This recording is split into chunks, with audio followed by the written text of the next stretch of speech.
পথ কত কঠিন ছিল, তাই না? শরীরের সঙ্গে মনের কষ্টও কত অসহ্য হয়ে উঠেছিল, তাই না? সব আমার জন্য। হ্যাঁ,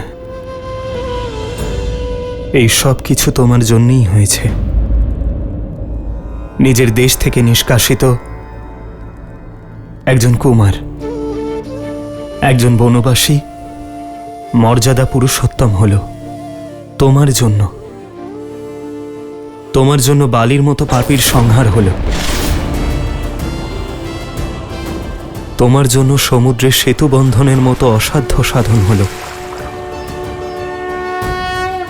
সংসারে মর্যাদা স্থাপন হল, পাপের বিনাশ হল।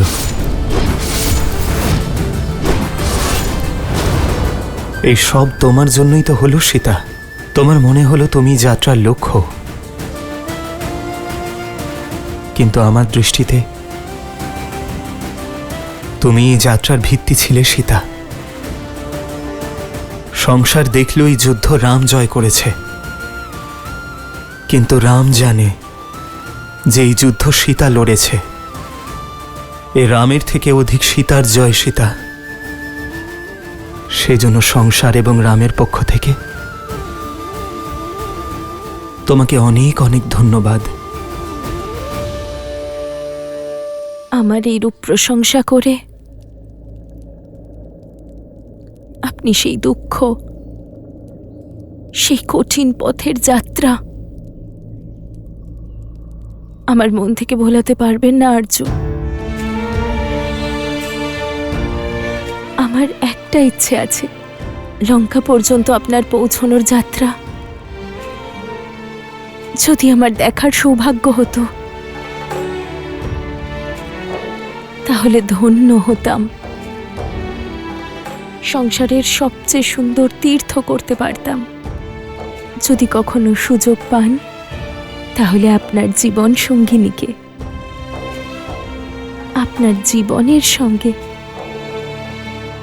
কঠিন পথও দেখাবেন। সীতার ইচ্ছে তো রামের কাছে প্রকৃতির আদেশ তুল্য। জন্মভূমি যাওয়ার পূর্বে আমরা দুজন কর্মযাত্রার পথ একসঙ্গে দেখব। সীতা, এতে তোমার ইচ্ছে পূরণ হচ্ছে, কিন্তু স্বার্থ আমার। রঘুকুল সর্বদা নিজেদের সহায়কদের কৃতজ্ঞ থাকে। আমরা এই যাত্রায় আমাদের সহায়কদের ধন্যবাদ বলার সুযোগ পাব। চলো সীতা, এই যাত্রায় অগ্রসর হই। ততক্ষণে হনুমান আমার বার্তা নিয়ে অযোধ্যায় পৌঁছে যাবে।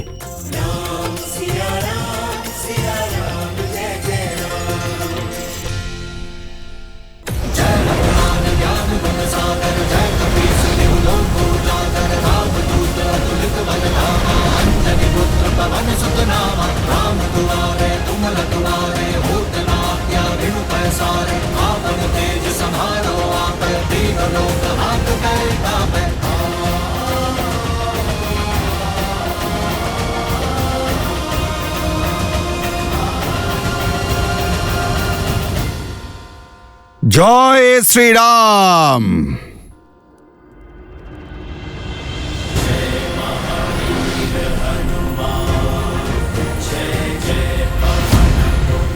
হনুমান অবশ্যই দাদার সংবাদ নিয়ে এসেছে। ভ্রাতা ভরতকে হনুমানের প্রণাম। হনুমান,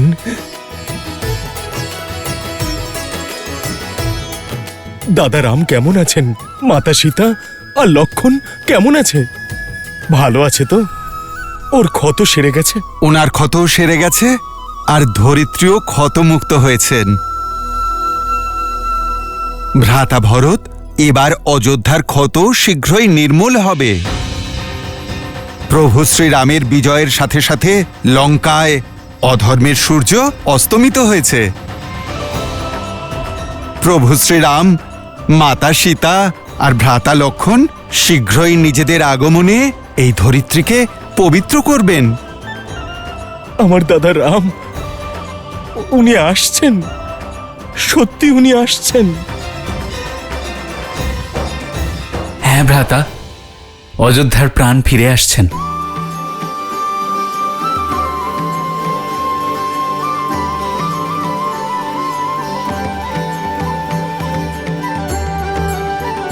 হনুমান, এই প্রাণহীন নির্জীব শরীরে তুমি পুনরায় প্রাণ সঞ্চার করেছ।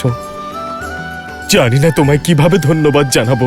হনুমান তো এলেন, কিন্তু রাম কিভাবে আসবেন? 14 বছর পূর্ণ হতে আর কয়েক প্রহর বাকি। এত শীঘ্র ওনার অযোধ্যায় আসা অসম্ভব। রাম সময় মতো অযোধ্যায় না ফিরলে এই সুখের নগরী দুঃখের সাগরে তলিয়ে যাবে। আজকের এই অমাবস্যার রাত্রি চিরকালের মতো রঘুকুলের সূর্যকে গ্রাস করবে। এমন কি ঘটেছে মহর্ষি? তুমি দেখতে চাও হনুমান? ভ্রাতা ভরত, আপনি আমাকে আজ্ঞা দিন, আমি রাজ্য আর প্রজাদের অবস্থা দেখে আসছি। জয় শ্রীরাম।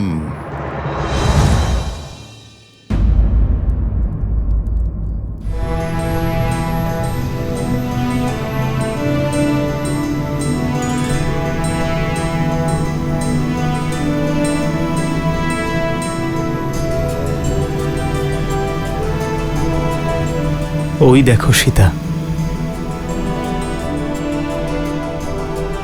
এটি সেই যুদ্ধভূমি যেখানে ধর্মের শঙ্খনাদ বেজেছিল। রক্ত এবং শবে পরিপূর্ণ এই ধরায় না জানি কত বানর এবং রাক্ষস সৈন্যদের ভক্ষণ করার কলঙ্কে কলঙ্কিত হয়েছে।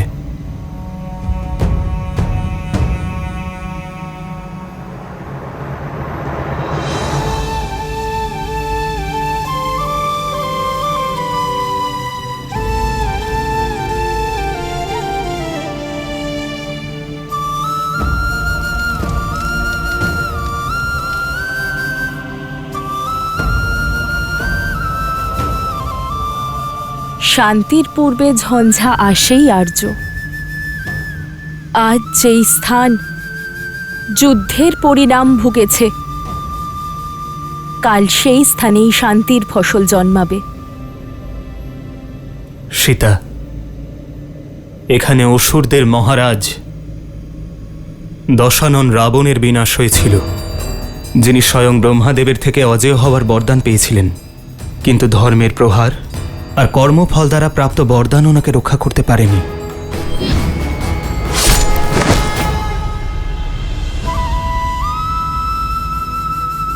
রাবণের বিনাশের সঙ্গে লঙ্কার অধর্ম আর অশান্তিরও বিনাশ ঘটেছে।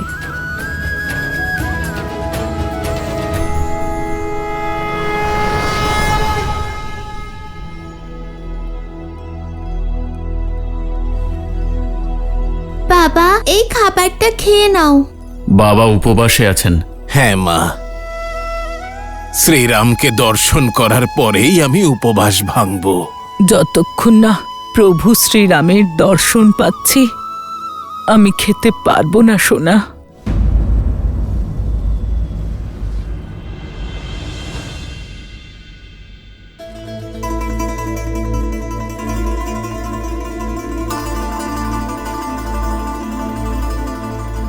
আপনি এত ব্যাকুল কেন দিদি?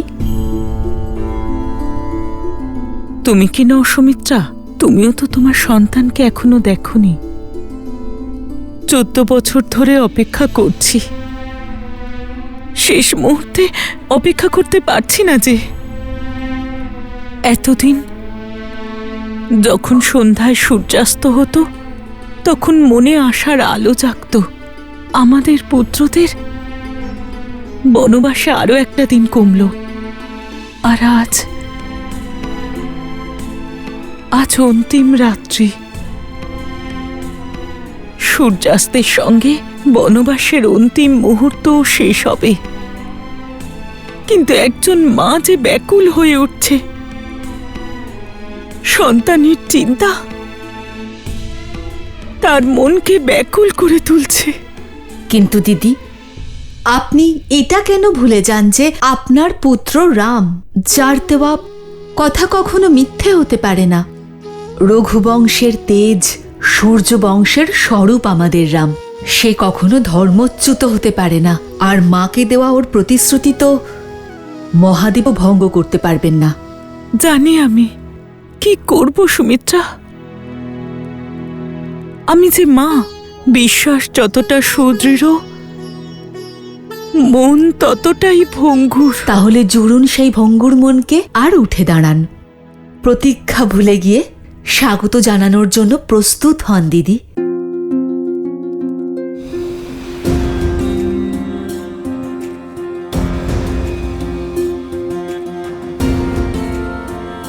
এই নাও ফল, মিষ্টি সুস্বাদু ফল। প্রেমের সকল পরাকাষ্ঠা পার করেছে অযোধ্যাবাসীরা, কিন্তু বিরহের অন্ধকার আশার প্রদীপকে জ্বালাতে পারেনি। আমাকে প্রভু শ্রীরামচন্দ্রের আগমনের উৎসাহের দীপ জ্বালিয়ে দিতে হবে প্রত্যেকের মনে।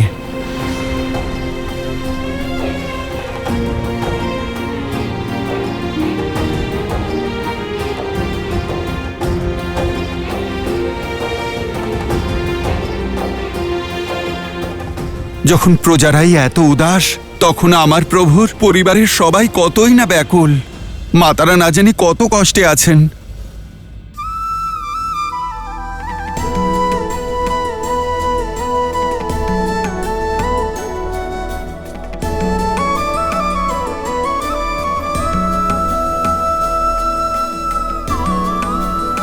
আরে তাড়াতাড়ি করো, আমার রামের জন্য রাজভোগ বানাতে হবে। আর শোনো, আমার লক্ষণের জন্য ওর সব পছন্দের খাবার তৈরি হয়ে গেছে তো?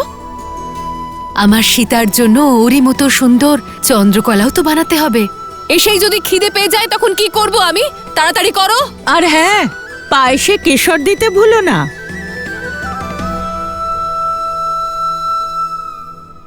নয়তো বলবে পায়েস আমার কইকেয়ী মা বানায়নি। চুপ করে গেলে কেন? চোখে জল আসলে রাম বলবে তার মায়েরা কেবল চোখের জল দিয়ে তাকে স্বাগত জানাচ্ছে।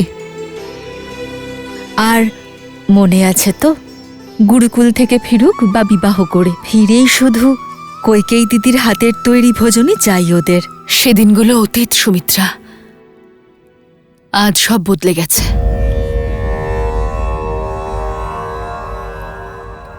আমার জন্যে আমার রাম, লক্ষণ আর সীতাকে কত কষ্ট সহ্য করতে হয়েছে, তাই না? আমার জন্যে আমার রাম আর সীতা কত বিরহ সহ্য করেছে। প্রভুর কাছে শুধু এটুকুই অনুরোধ যে আজ যেন আমার রাম আমার রান্না খেয়ে তৃপ্ত হয়, ব্যাস। ওদের ভোজন পরিবেশনের পূর্বে আমাদের পূর্বপুরুষদের ভোগ নিবেদন করতে হবে। পূর্বপুরুষদের পূজা তাদের প্রসন্ন করার জন্য অমাবস্যার চেয়ে শুভ দিন হতেই পারে না। আর আজকের দিনে ওনারা তারারূপে ধরিত্রীতে আসেন। আজ ওনাদের পুজো করলে আমরা ওনাদের আশীর্বাদ পেয়ে ধন্য হব। নিশ্চিন্ত থাকুন দিদি, রঘুকুলের সমস্ত তারা আজ পৃথিবীতে আসবে আমার রামকে, অযোধ্যার নতুন রাজাকে আশীর্বাদ করতে, শুভকামনা জানাতে।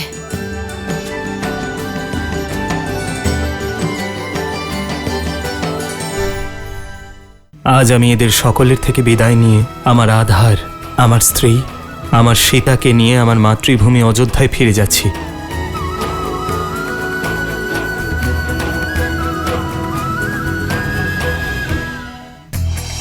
শত্রুঘ্ন স্ত্রী শ্রুতকীর্তি এমন একজন চিত্রকর ছিলেন যিনি মধুপুরা চিত্রকলাকে সৃষ্টি করেছিলেন। মধুপুরার নাম অনুসারে শত্রুঘ্ন নিজের রাজধানীর নাম রাখেন, যা আজ মথুরা নামে পরিচিত।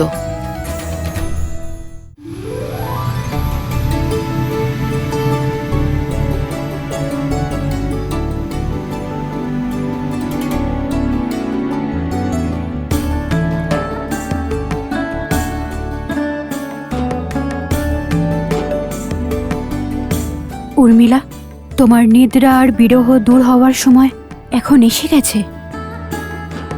14 বছর ধরে আমি আপনার হয়ে নিদ্রায় থাকব, যাতে আপনি 14 বছর ধরে বিনা নিদ্রায় নিজের ধর্ম পালন করতে পারেন। এখন সময় হয়েছে দিদি, এবার তোমার সমস্ত তপস্যা, তোমার কষ্ট আর ত্যাগ সমাপ্ত হবে। যখন তুমি তোমার চোখ খুলবে, তখন তোমার সঙ্গে সমগ্র জগৎ আনন্দে মেতে উঠবে।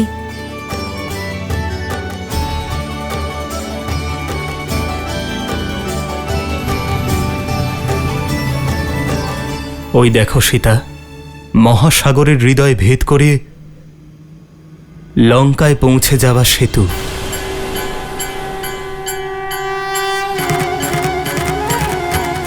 এটি হলো প্রতীক আমার হৃদয়ের প্রতিটি আহ্বানের,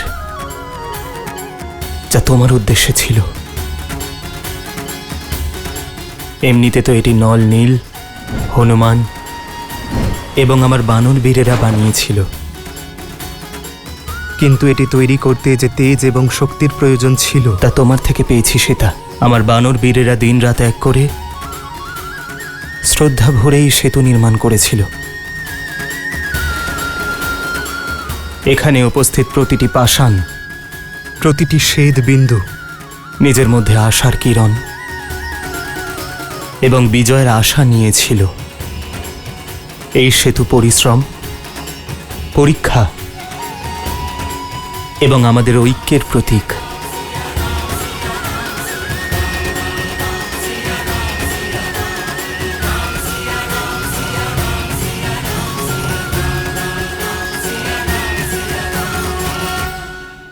আজ আমি এদের সকলের থেকে বিদায় নিয়ে আমার আধার, আমার স্ত্রী, আমার সীতাকে নিয়ে আমার মাতৃভূমি অযোধ্যায় ফিরে যাচ্ছি।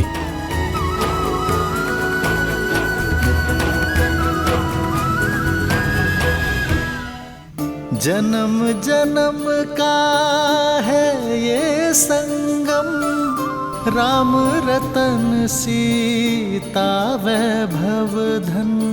আর সুদূরে ওই যে পাষাণ, ওটি হলো কিষ্কিন্ধা।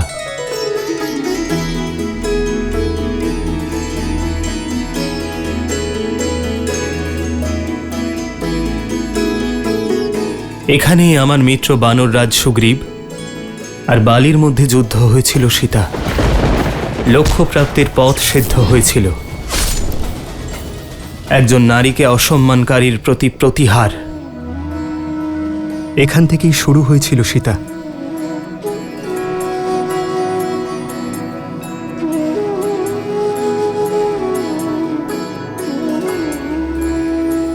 এই দেখো সেই পর্বত সীতা, এই ঋষ্যমুখ পর্বত।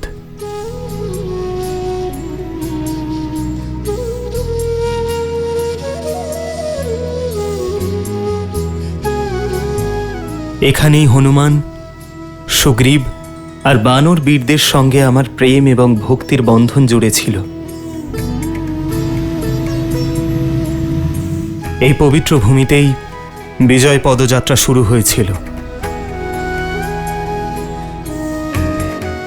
আর এ হলো সেই স্থান সীতা, যেখানে আমি প্রথমবার ভক্তির পরাকাষ্ঠা, প্রেমের প্রতীক, শক্তিতে সম্পন্ন আমার পঞ্চম ভ্রাতা সংকটমোচন হনুমানকে পেয়েছিলাম।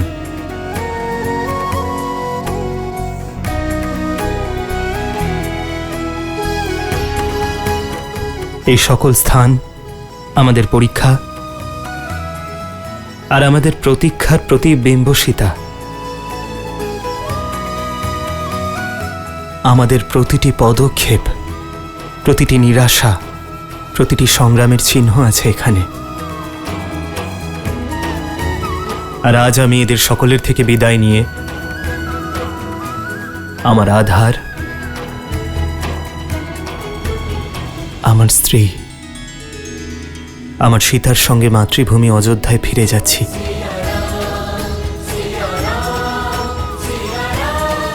হ্যাঁ আরজু, যে স্থান থেকে একে অপরের হাত ধরে আমরা এখানে এসেছিলাম, একসঙ্গে যাত্রা করেছিলাম, আর এবার সেখান থেকেই একসঙ্গে ফিরছি আমরা। हो तुर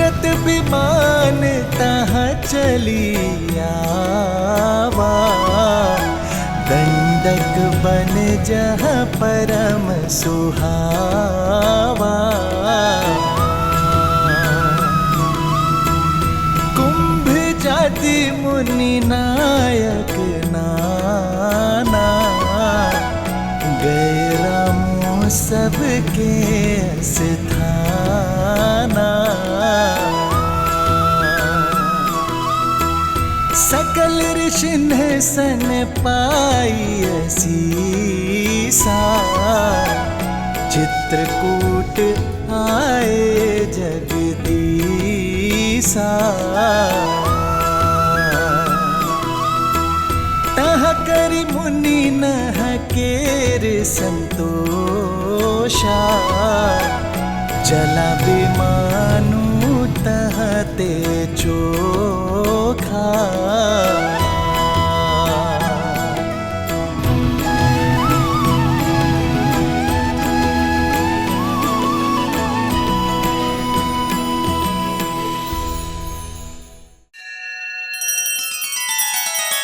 श्री रामचंद्र कृपालु भजु मन हरण भव भय दारुणम।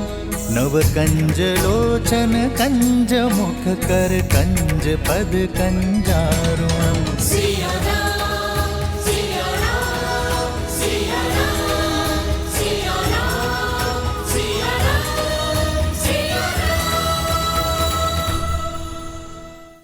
আমার রামকে 14 বছরের জন্য বনবাসে পাঠিয়েছিলাম আমি। ওকে মুখ দেখাবার যোগ্য আমি নই। তোমার আদেশে সংসারের উদ্ধার হয়েছে মা। যদি তোমার আশীর্বাদ না পাই তবে এই রাম সিংহাসনে কি করে বসবে?